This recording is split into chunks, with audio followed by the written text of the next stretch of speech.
I wanted to talk about emptiness and how it's something that truly has two sides to it, right? Because I've spent a lot of my time learning about other religions, right? Especially Buddhism, and I really love the mindfulness practices that come from it. And I was very drawn to the idea of emptiness being the source of everything, right? And it kind of changes the view that you have on emptiness. Instead of this deep abyss of that leads to depression where everything is meaningless, this nihilistic worldview, you begin to kind of find a source of power from that emptiness and a sort of appreciation. That's truly what we are, right? This from a when we're kids, that's what we are living through, right?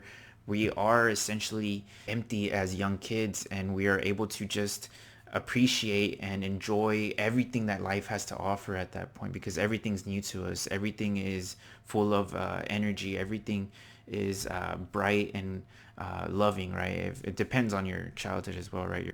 When you were a very young child, but essentially this is the unborn mind, right? One that is not attached to needing this or that, attached to certain emotions, attached to pleasure, attached to constantly needing entertainment. One that is detached from always needing something, right? And what I want to get to, the point of this video is, if you do feel empty, and this emptiness is something that comes to you at the end of the day or even throughout the whole day, right? A disconnect from your emotions, a disconnect from any positive internal states that are normal parts of being human, right? Then this emptiness is usually going to be stemming from a repression of any difficult emotions that you have had in the past.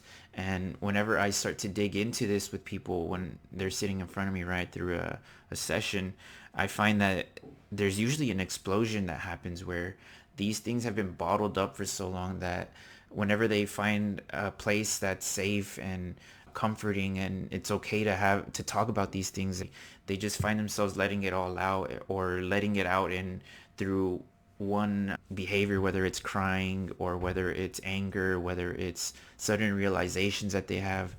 This is very powerful, right? To get these emotions moving, right? And acknowledging them, that they're real and that they're okay and that they're justified to have. And it kind of starts to change this emptiness inside of them into one of peace, one of understanding that it's okay to feel empty at times, right? Because there's nothing wrong with not having anything going on inside internally. What's wrong is having that emptiness be a cover for everything you've been holding back, everything you've been hiding from everyone, even in yourself.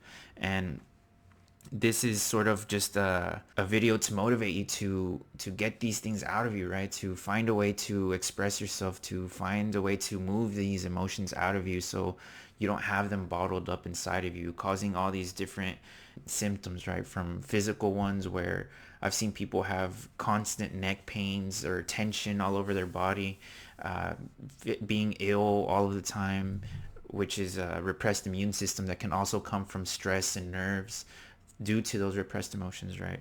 And also I've seen people just be stuck in addictions, cycles of intense motivation and then no motivation.